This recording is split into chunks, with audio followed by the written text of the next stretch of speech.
Вноската рейт изчислява лихва за няколко периода на равни анюитетни плащания.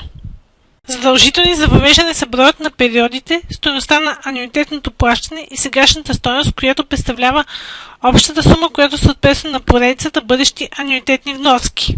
Не задължителни аргументи са бъдещата стойност и type 0 по подразбиране в случай, че плащането е в края на периода и единица в случай, че плащането е в началото на периода. В Excel стойностите за Future Value и Present Value са винаги с различни знаци, когато ги използваме при PV, EV и Rate и анюитетната вноска PMT е 0.